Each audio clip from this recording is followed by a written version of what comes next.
Hello my dear student, आज हम discuss करेंगे ब्लॉक 3 यूनिट 7।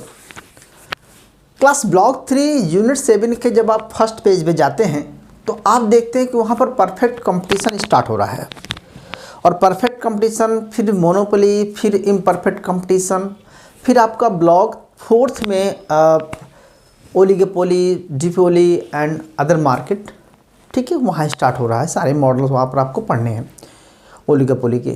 क्लास देखो, मैं आपको एक सिंपल तरीका बताता हूँ कि ये जो मॉडल्स हैं, ये जो चैप्टर्स हैं, पढ़ने से पहले आपको कुछ बेसिक कंसेप्ट क्लियर होना चाहिए कि परफेक्ट कंपटीशन में एवरेज रेवेन्यू और मार्जिनल रेवेन्यू का स्लोप कैसे होता है, मोनोपोली में या इम्परफेक्ट कंपटीशन में एवरेज और मार्जिनल रेवेन्यू का स्लोप कैसे होता है। तो ये स्लोप निकालते कैसे हैं, स्लोप बनता कैसे है, ये आपको जानना पहले तो बहुत ज़रूरी है। ये बात मेरी इसलिए समझा रहा हूँ कि आप बहुत लोग ऐसे स्टूडेंट होंगे जो ऑनर्स बैकग्राउंड से नहीं होंगे या सिर्फ बीए प्रोग्राम करके आए होंगे, या हो सकता है बीए में ढंग से ना पढ़ा हो, ठीक है। तो ये क्लियर होना ज़रूरी है, तभी आगे चलेंगे। क्योंकि क्लास हमने अभी प्रॉफिट मैक्सिमाइजेशन और कॉस्ट मिनिमाइजेशन की बात कर रहे थे, तो वहाँ आपको बताया कि ये चीज़ें तभी समझ में आएगी जब आपको रेवेन्यू निकालना आ जाए। तो रेवेन्यू क्या होता है कि जब प्रोड्यूसर मार्केट में अपने इनपुट को लगा करके जो प्रोडक्शन करता है, उस प्रोडक्शन को मार्केट में सेल करता है। तो जो उसकी सेल होने से जो इसकी इनकम आती है, टोटल जो इंटायर इनकम आती है सारे प्रोडक्शन को सेल करने से, उसकी इनकम को हम टोटल रेवेन्यू बोलते हैं। क्लियर है। और उस टोटल रेवेन्यू को हाउ मेनी क्वांटिटी सेल करता है, उसको जब डिवाइड करते हैं तो एवरेज रेवेन्यू होता है। और जब एक एक्स्ट्रा यूनिट सेल करने से, एक एक्स्ट्रा यूनिट इकाई सेल करने से जो प्रोडक्ट्स, जो उसके रेवेन्यू में इंक्रीज होता है, वो क्या हो जाता है, मार्जिनल रेवेन्यू इंक्रीज होता है। तो क्लास जैसे हमने मार्जिनल कॉस्ट, एवरेज कॉस्ट पढ़ा, जैसे हमने मार्जिनल प्रोडक्शन, एवरेज प्रोडक्शन पढ़ा, वैसे एवरेज रेवेन्यू और मार्जिनल रेवेन्यू भी है। बस सबसे फ़र्क इतना है कि आपको समझाना है। और जान लीजिए, जैसे उसमें टोटल फंक्शन दिया जाएगा, तो जो फंक्शन दिया जाता है उस फंक्शन से आप कैसे निकालते हैं क्लास। तो ये 3 चीज़ें आपको बताता हूँ पहले, तो पहले आप समझिए क्लास, ठीक है। देखिए, आपको बताया है मैंने कि जो लेबर है, जो प्रोडक्शन है, उसको हम क्यू से डिनोट करते हैं क्लास। और मान चलो ये क्यू एक प्रोडक्शन है, तो इसको अगर मार्केट में हम प्राइस से मल्टीप्लाई करेंगे तो जो इनकम आएगी क्या हो जाएगी, तो जो इनकम आएगी उससे हम टोटल रेवेन्यू बोलेंगे। सिंपल, ये ऐसा कहेंगे आप, आपने समझदारी खेलेगी, price into total production, simple is called total revenue. Total revenue in output को मार्केट में जो सेल करता है गिवन द पर्टिकुलर प्राइस पे जो सेल होता है, जो उसकी इनकम आती है, वो टोटल रेवेन्यू होगा। आगे क्लास, ओके। अब टोटल रेवेन्यू के बाद एक और रेवेन्यू समझिए कि एवरेज रेवेन्यू कैसे निकालेंगे। तो मुझे नहीं लगता कि इसको बताना है क्लास, ठीक है। कैसे निकालेंगे आप, टोटल रेवेन्यू अपान क्या निकालेंगे बेटा जी, Q. Total revenue upon Q से आप मल्टीप्लाई कर देंगे, ठीक है। तो ये टोटल रेवेन्यू निकल आया। मार्जिनल रेवेन्यू कैसे निकालते हैं क्लास, तो first derivative of production function. तो मार्जिनल रेवेन्यू कैसे निकालेंगे, मार्जिनल रेवेन्यू इक्वल टू कैसे निकालेंगे क्लास, 2 तरीके से निकाल सकते हैं कि आप कहेंगे बेटा जी derivation of T R upon derivation of Q, इस तरह से निकाल सकते हैं, इसको भी कर सकते हैं, ठीक है।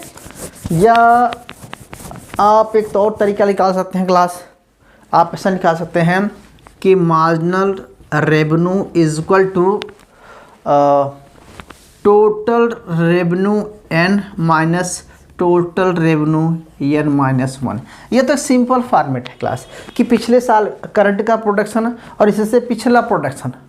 अगर मैं पिछला प्रोडक्शन मतलब होता है कि, ठीक है, ये करंट का प्रोडक्शन होता है, पिछला प्रोडक्शन होता है कि एन माइनस टोटल प्रोडक्शन और एन माइनस 1 पिछला प्रोडक्शन, दोनों प्रोडक्शन को डिफरेंट करेंगे तो मार्जिनल दोनों इसका मतलब ये होगा क्लास। मैं आपको कहना चाहता हूँ कि इसको ऐसे लिखेंगे, टी, आप ऐसे लिखेंगे, इसको क्या लिखेंगे, P इंटू क्यू मान चलो N minus P into Q N minus one. मतलब क्या मतलब क्लास कि प्राइस तो वही है, लेकिन इस क्वांटिटी, ये प्रीवियस क्वांटिटी है, ये करंट क्वांटिटी है। मान चलो करंट में प्रोडक्शन क्लास, अभी मैं एग्जांपल नहीं जा रहा हूँ, करंट में ये 10 क्वांटिटी है, ये 10 क्वांटिटी है क्लास, तो इसका मतलब ये 9 क्वांटिटी हो गया। ठीक है, 10 क्वांटिटी का रेट मार्केट में 10 रुपये के हिसाब से बेचा तो कितना हो गया क्लास, 100 रुपीज़ हो गया। और अगर 9 क्वांटिटी सेल हो रही है, इसकी पिछली क्वांटिटी अगर वो भी 10 रुपये में सेल हो रही है तो 90 हो गया। तो इट मीन्स कि कितना है क्लास, मार्जिनल रेवेन्यू कितना निकला, 10। ठीक है, तो मार्जिनल रेवेन्यू हमेशा एक इनिशियल, ठीक है, एक एक्स्ट्रा यूनिट को सेल करने से जो इनकम आती है वो आपकी मार्जिनल रेवेन्यू होता है क्लास। क्लियर हुआ। लेकिन हम आपको दो तरीके से पढ़ाने जा रहे हैं क्लास। आपने सुना होगा कि परफेक्ट कंपटीशन, तो परफेक्ट कंपटीशन में क्लास आपने देखा होगा, कभी भी देखा होगा ना परफेक्ट कंपटीशन में, तो एक होता है इट इज ए सप्लाई और it is a demand. Okay, demand and supply. Okay, तो जहाँ पर मार्केट इक्विलिब्रियम होता है वह एक प्राइस ऑलरेडी हो जाता है। ये प्राइस मान चलो सब फिक्स होता है कि इसी प्राइस पर जितने प्रोड्यूसर हैं जितना चाहे मर्जी सेल कर सकते हैं, जितनी मर्जी सप्लाई कर सकते हैं मार्केट में, क्योंकि ये गिवन डिमांड होती है। ठीक है, तो एक पर्टिकुलर प्राइस पर एक क्वांटिटी, ये परफेक्ट कंपटीशन में, परफेक्ट कंपटीशन जहाँ पर होती है there is options of government without intervention market, automated demand supply equal होकर प्राइस डिटरमाइन करती है। और इस प्राइस पर कितनी क्वांटिटी सेल हो रही है, इस प्राइस पर कितनी क्वांटिटी सेल हो रही है, एक पर्सन है, यह एक इंडिविजुअल प्रोड्यूसर की बात करें कि उसके पास कितनी डिमांड है, कितनी सप्लाई है उसके गुड्स की, तो उसका टोटल क्या आएगा बेटा जी, रेवेन्यू आएगा। ओके, और टोटल रेवेन्यू से अगर क्वांटिटी से डिवाइड करेंगे तो एवरेज रेवेन्यू आएगा। क्लियर है। अच्छा, आपने परफेक्ट कंपटीशन पढ़ा होगा क्लास, तो परफेक्ट कहते हैं ना कि परफेक्ट कंपटीशन में हमारा, ठीक है, मान चलो हमने इसको AR मानते हैं बराबर MR मानते हैं, क्यों, क्योंकि ये प्राइस के बराबर होता है। तो अगर हम मान चलो कि प्लस ये प्रोडक्शन है, ये है प्रोडक्शन, ठीक है, और ये मार्केटिंग प्राइस है।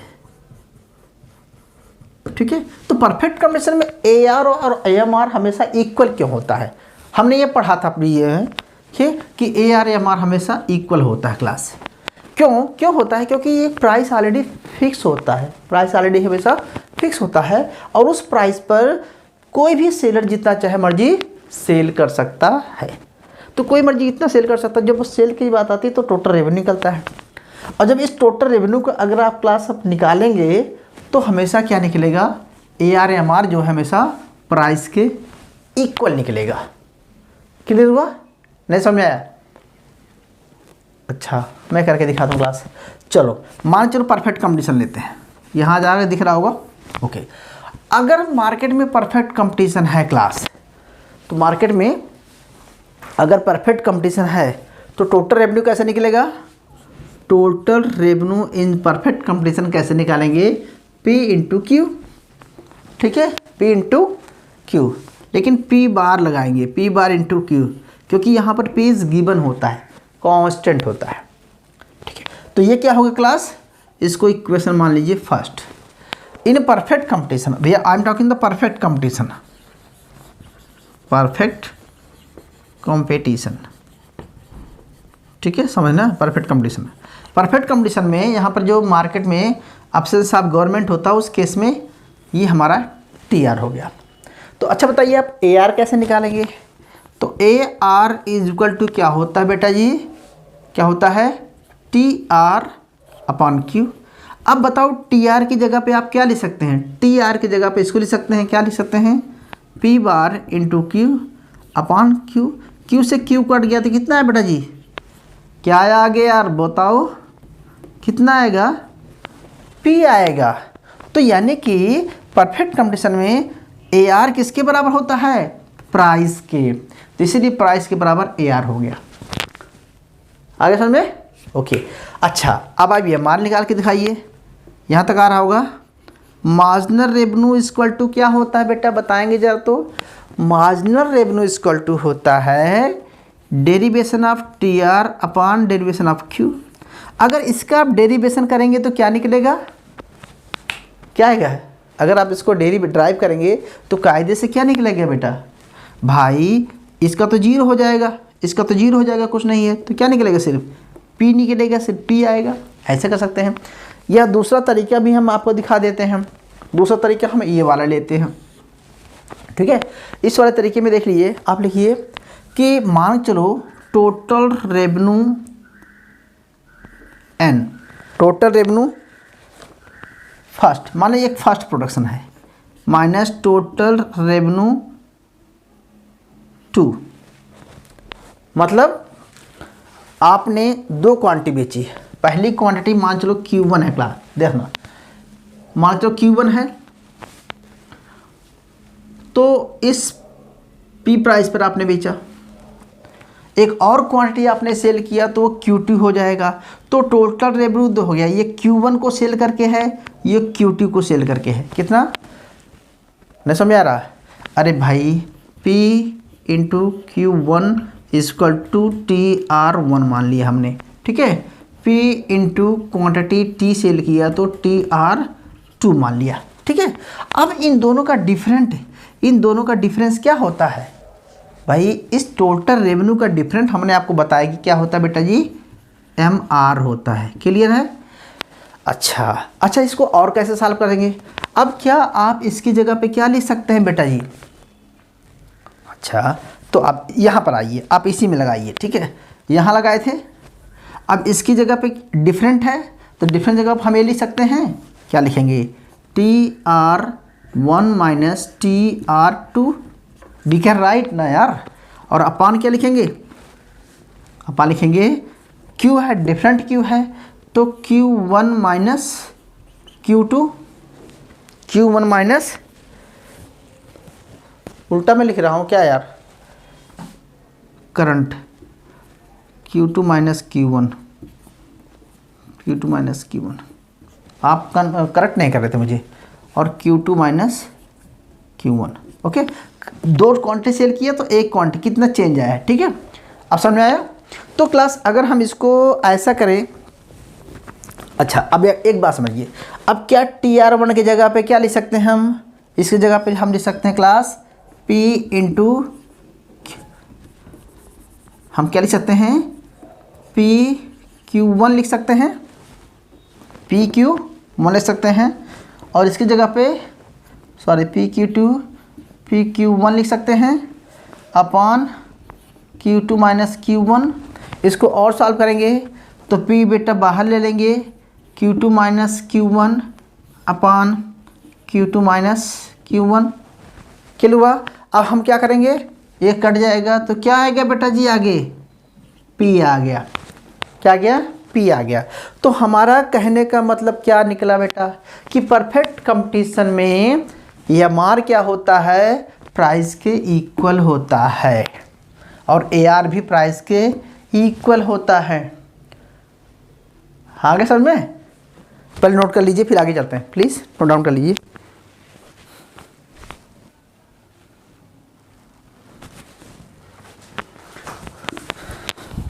डाउट हो तो बता देना प्लीज़। मिटाएं बेटा। तो देखो परफेक्ट कंपटीशन में बेटा दी तो AR क्या होता है? हॉरिजॉन्टल होता है। इसकी इलास्टिसिटी कितनी आएगी? इन्फिनिटी आएगी। हम आपको इलास्टिसिटी बाद में बताएंगे, क्योंकि डिमांड ऑलवेज क्या होता है? हॉरिजॉन्टल होता है। इसको आप डिमांड कर्व भी बोलते हैं परफेक्ट कंपटीशन में। परफेक्ट कंपटीशन को हम डिमांड कर्व भी बोलते हैं, और यही सप्लाई भी होता है, आगे आपको समझाएंगे। तो इस केस में होता है कि इस गिवन प्राइस पे, इसी प्राइस पर Q1 क्वांटिटी, इसी प्राइस पर Q2 क्वांटिटी, दो क्वांटिटी सेल किया, ओके। तो ये क्या निकलेगा? ये चेंज इन Q निकलेगा। प्राइस तो सेम है, और इसका चेंज इन TR भी यही निकलेगा, ठीक है। तो AR कैसे इक्वल होता है इसको आप समझ गए होंगे। क्लियर है बच्चे लोग? अच्छा, तो ये तो था परफेक्ट कंपटीशन के पॉइंट ऑफ व्यू से average revenue and marginal revenue. Why marginal average revenue is equal? Because हमने देख लिया कि इक्वल ही आएगा, ठीक है। अच्छा चलो मैं बिठाता हूँ भाई, बिठाऊँ। अब देखिए आगे चलें, यस या नो भाई please. Okay,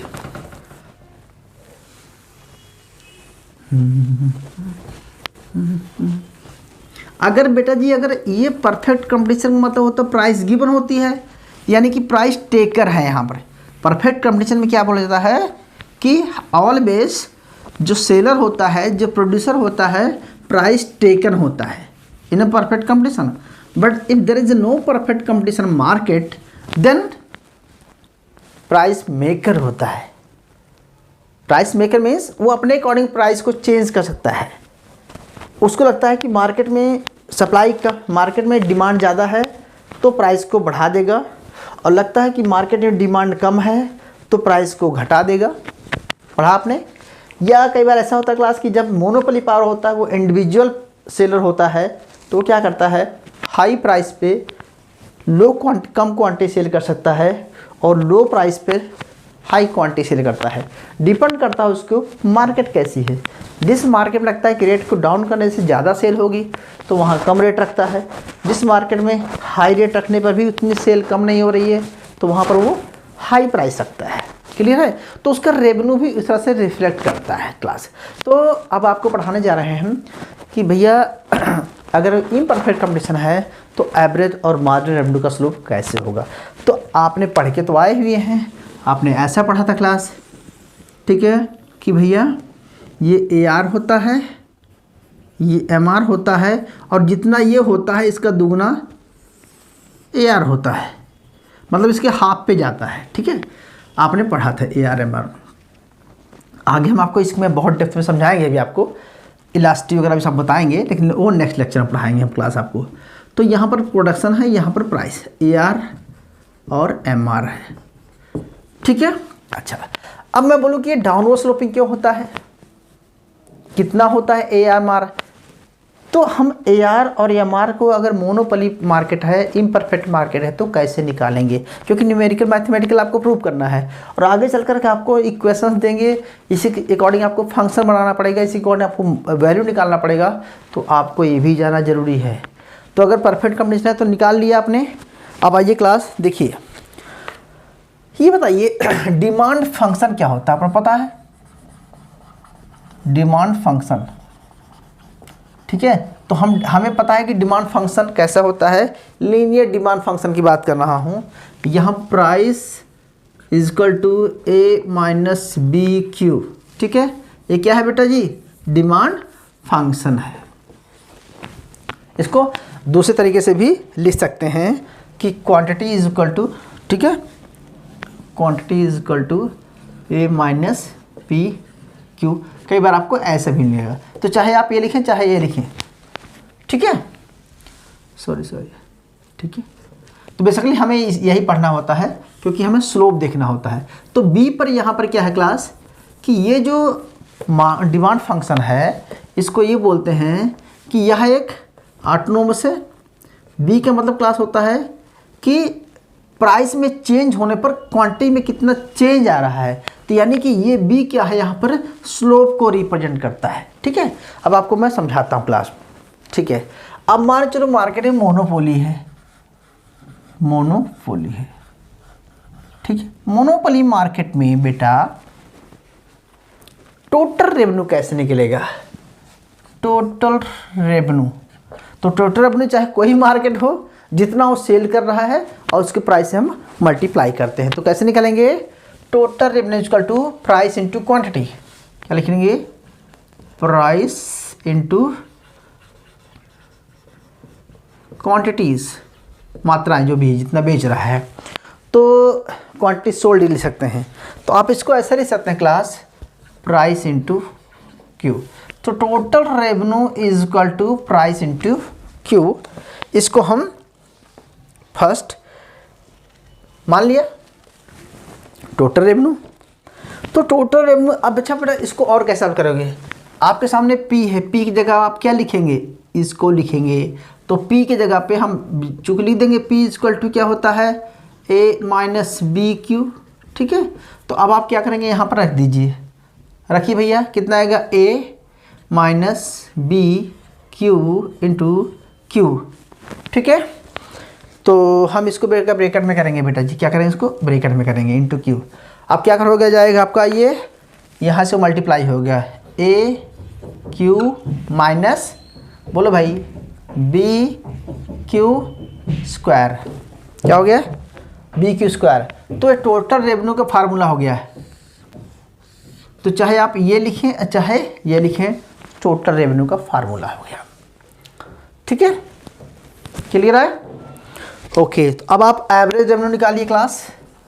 average revenue is equal to क्या होता है, टोटल रेवेन्यू अपान क्यू, यही तो होता है बेटा।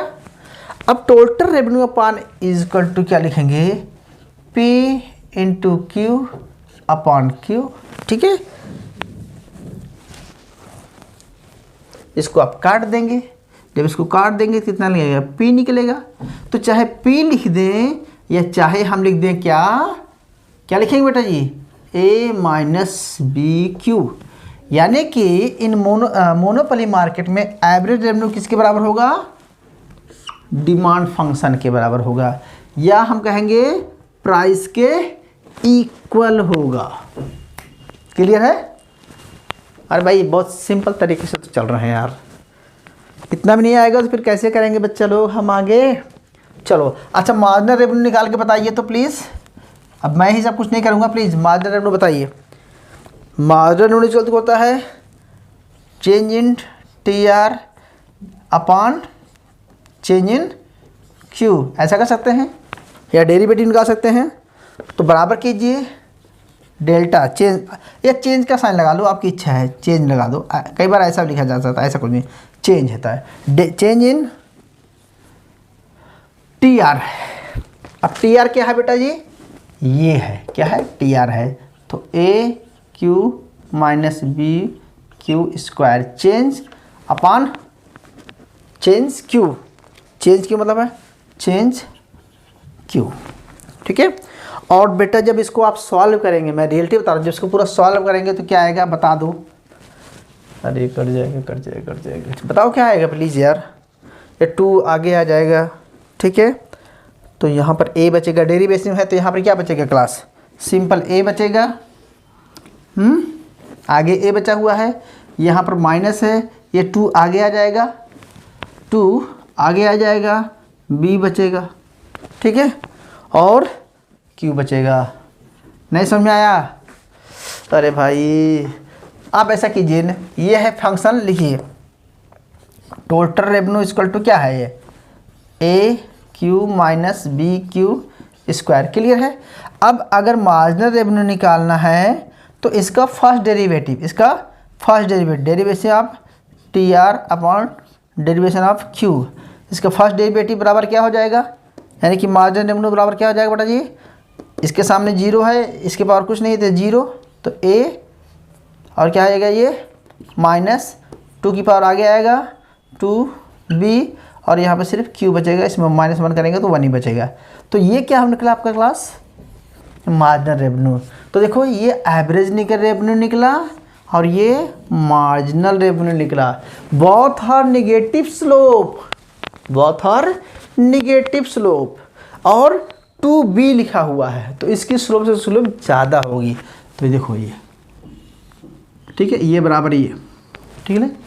तो that's why we can say marginal revenue, average revenue, why in monopoly market, why in imperfect market, downward sloping, because price maker monopoly power, so there is price vary हो रहा है, due to given demand function, और because AR is a demand, AR is also demand function.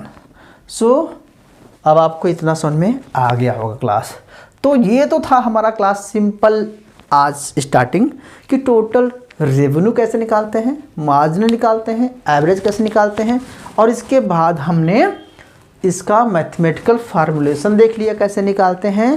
फिर हमने perfect condition में देखा कि AR/MR straight line क्यों होते हैं, हॉरिजॉन्टल क्यों होता है, और मोनोपोली में डाउनवर्ड स्लोपिंग क्यों होता है। उम्मीद करता हूँ समझ में आ गया होगा। ठीक है, इतना कर लिया।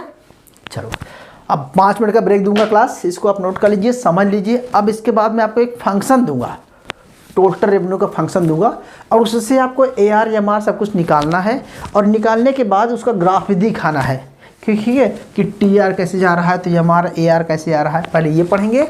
इसके बाद हम इसमें देखेंगे कि इलास्टिसिटी 1 है तो MR 0 आ रहा है, तो हम इसको इलास्टिसिटी के साथ रिलेशन पढ़ेंगे। जब इतना कर लेंगे बेटा जी, तो हमने पिछला क्लास में टोटल कॉस्ट वाले फंक्शन पढ़ चुके हैं। टोटल कॉस्ट फंक्शन और टोटल रेवेन्यू फंक्शन एक साथ रख करके फिर आपको प्रॉफिट मैक्सिमाइजेशन पढ़ाएंगे, और फिर आपको बताएंगे कि मार्जिनल कॉस्ट और एवरेज कॉस्ट के साथ कैसे कंडीशन लगाते हैं। फिर आपको पढ़ाएंगे कि भैया अगर परफेक्ट कंडीशन है तो ये इक्विलिब्रियम कहाँ पर होगा, अगर मोनोपोली है तो इक्विलिब्रियम कहाँ पर होगा, प्रॉफिट मैक्सिमाइजेशन कहाँ होगा। ये सारी कंडीशन तभी समझ में आएगी बच्चा लोग जब आपको ये सब कुछ समझ में आ गया हुआ है, प्रोडक्शन वाला समझ में आ गया हुआ है, कॉस्ट वाला समझ में आ गया है, रेवेन्यू समझ में आ गया है, तीनों फंक्शन समझ में आ गए हैं। इसके बाद हम प्रॉफिट निकालना शुरू करेंगे। तो चले आगे, ओके ठीक है। अगर कोई डाउट हो तो प्लीज़ बताना भाई, बीच में ज़रूर तोड़ देना, मैं इसमें कोई हेजिटेशन मत करना, ठीक है, क्योंकि आपकी क्लास है, मुझे तो उल्टा सीधा पढ़ाना है आपको, ठीक है। बशर्ते आपको समझ में आ जाना चाहिए बेटा, ठीक है। अगर आपको समझ में नहीं आएगा तो मुझे लगेगा कि मैं बहुत ज़्यादा अच्छा सा आपको एफर्ट्स नहीं दे पा रहा हूँ अपना, ठीक है। नोट डाउन कीजिए, फिर अगला चलते हैं क्लास।